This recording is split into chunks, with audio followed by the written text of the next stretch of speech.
వారు ఎలాగూ విడుదల పొందారో అలాగునే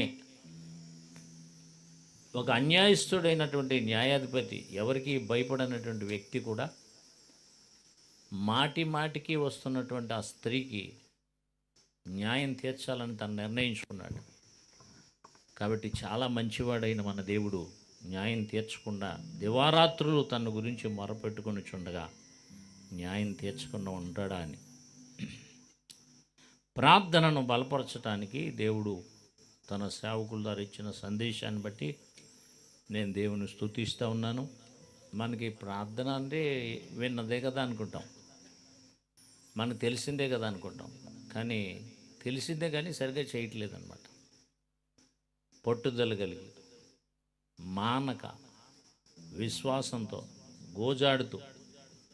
కాబట్టి ఈ దినం మనం విన్న వాక్యం ద్వారా మరింత ప్రార్థనలో మనం పెంచుకోవాలి.